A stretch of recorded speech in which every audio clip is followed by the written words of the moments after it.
The Bolero was a result of a commission by the dancer Ida Rubinstein for her ballet company.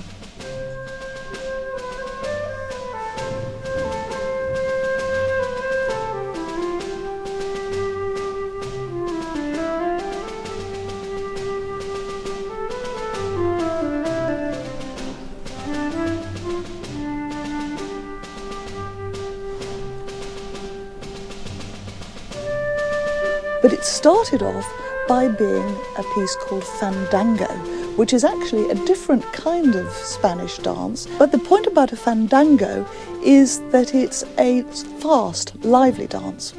And I think the interesting fact that Ravel changed the title was as part of his compositional process, he was finding the true character that he wanted.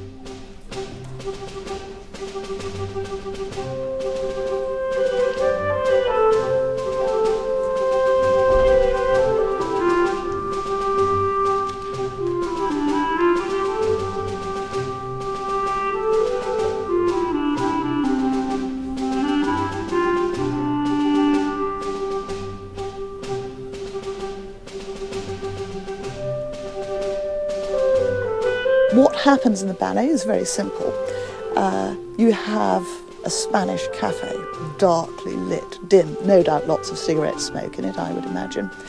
People sitting around, muttering to each other, drinking.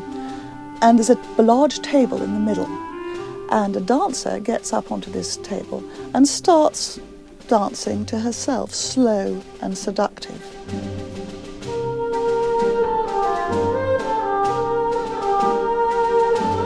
People aren't taking much notice, and then they do start to take notice, and how, and begin to enthuse and encourage her. And so she becomes centre stage as the ballet develops, as the large crescendo of the piece is created, and it becomes an apotheosis, a very dramatic moment.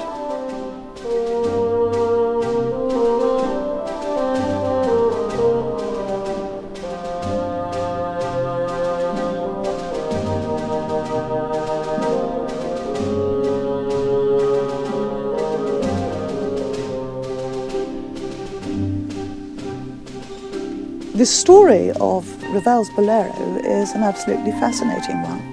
It has a very strong Spanish colouring, which of course is very important in Ravel's music all the way through, right from his very early works, from the Habanera in the Suite Auriculaire, which was then orchestrated for the Rhapsodie Espagnole, and right the way through to one of his very last works, the Don Quixote of Dulcinea. So this whole sort of subplot of Spanish music is very important in Ravel. And his mother, of course, came from the Basque country. Spanish music and French music of this period is also very important, and you find it in Debussy as well as many other composers. So it has quite an important context and is important for French music of this period.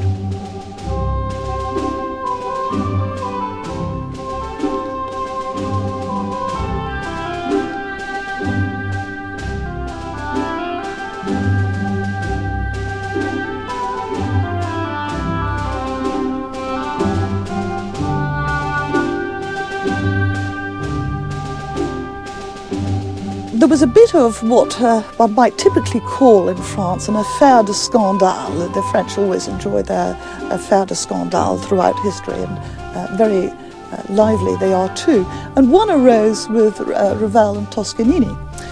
Toscanini, who perhaps might have been known for a number of slightly eccentric interpretations of a number of parts of the repertoire, nevertheless championed this work and started conducting Bolero from 1930 onwards. And the Paris performance, that I think was by the New York Philharmonic Orchestra at the beginning of their tour, Ravel attended, and he was found standing in the wings with a stopwatch. I think news had got to him from his various buddies, who no doubt attended rehearsals, that Toscanini was doing rather unusual things with the tempo. I think it's felt that Toscanini was not only taking it too fast, but he was also taking rather a lot of liberties with changing the tempo throughout the performance, and on top of that making overall an accelerando. So Toscanini was doing all sorts of things that very much are not in the score, and Ravel wasn't pleased about that.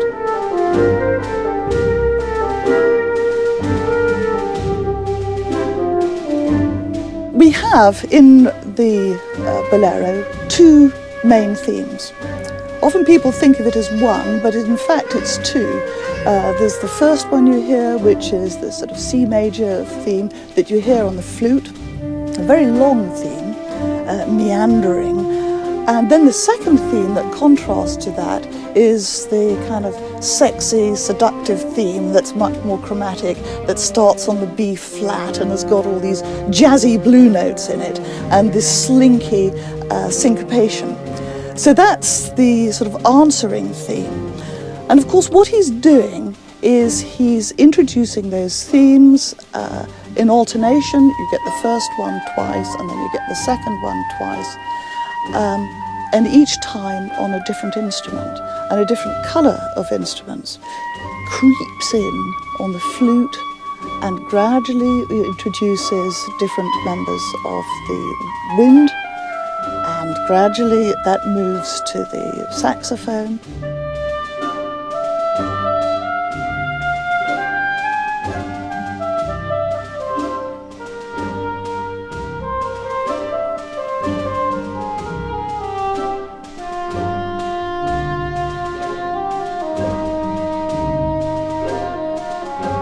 Then you get this wonderful moment where then it's combined with an extraordinary combination of piccolo, horn and celeste.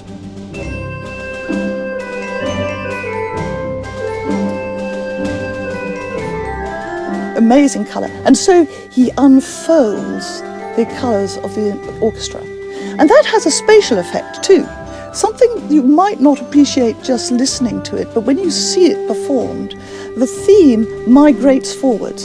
So it starts at the back of the orchestra, you're in the woodwind, then there's that wonderful slinky trombone solo, and only in the latter parts of the piece does it actually come well into focus on the strings.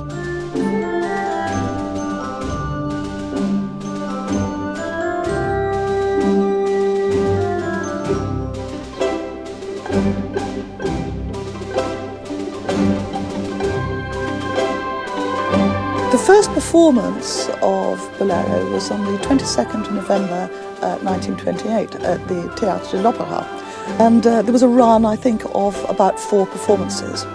In fact, Ravel didn't attend the premiere himself. He was off in England receiving his honorary doctorate from Oxford University, a very worthy prize. I'm glad Oxford gave it to him. But he returned to Paris in order to hear the 4th performance and was astounded by the success. After the first performance, Ravel, a couple of years later, started to conduct it. He conducted Bolero quite a number of times before he became too ill to do so, and he also recorded Bolero, so it was tremendously successful. Another way we can measure the success of Bolero is that one of his chums made a piano reduction. A bit dubious about the effectiveness of the piano reduction, because a piano by necessity does not have the colour that an orchestra has, so that must be a little bit tedious. But by Ravel's death in 1937, more than 50,000 copies of the piano reduction had been sold. So that's an incredible testimony to the success of the work. People wanted to get their hands on it.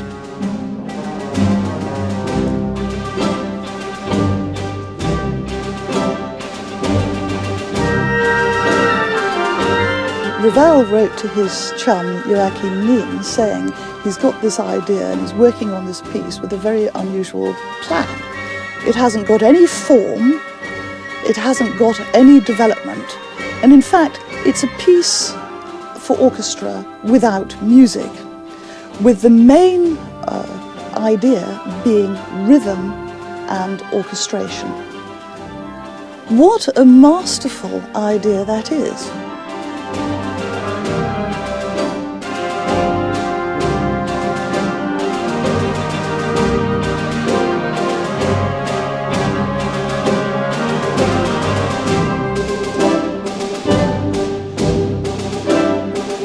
So the point about Ravel's Bolero is it is about colour, and that it's so repetitive is designed to make us listen to it in a different way.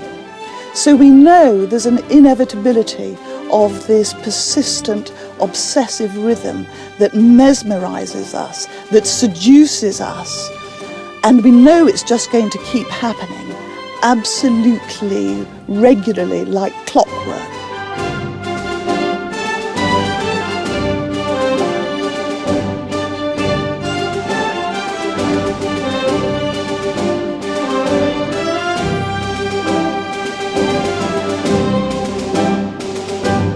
So Ravel was nevertheless slightly puzzled at the success because it was, to some extent, an experiment.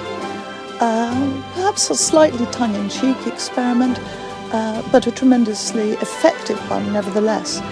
Although Ravel himself said that the piece was not virtuosic, and perhaps it isn't for the orchestra, it certainly is, I would say, for the orchestrator, and testimony to his skill in being able to produce an unending change of colour in something that really has very little content.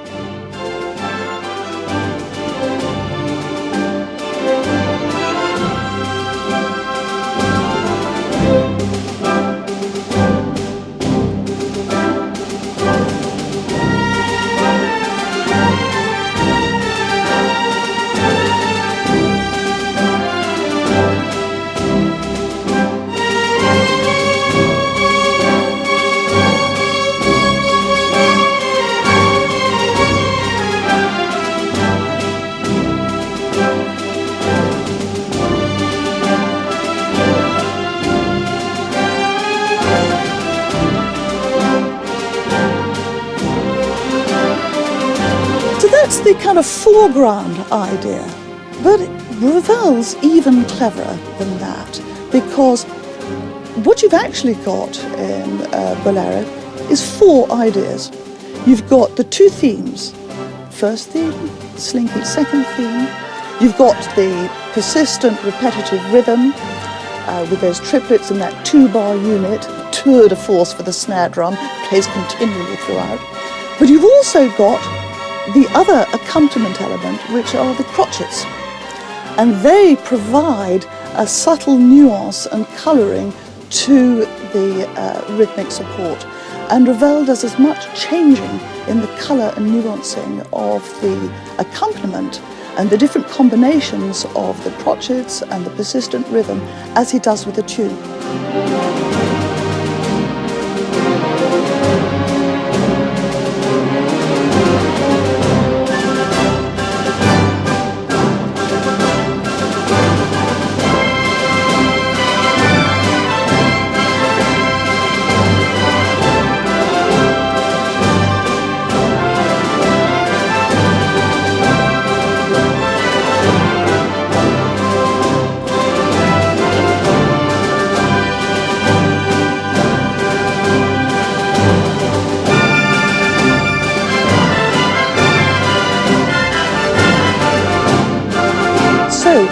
Bolero unfolds with this alternation of themes and the constant variation in colour of the accompaniment, but it's all in C major. It doesn't modulate, which is another of the restrictions that Ravel placed upon himself.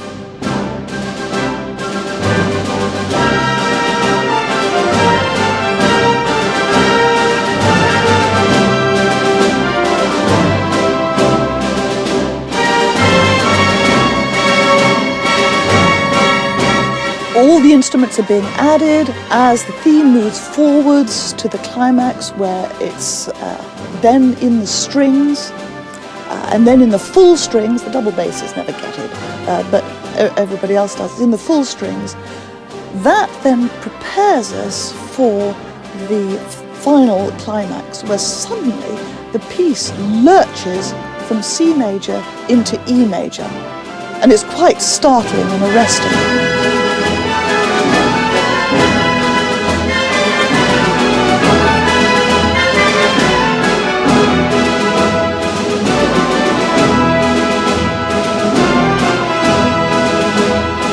And then it explodes into this final gesture of descending modal cadence.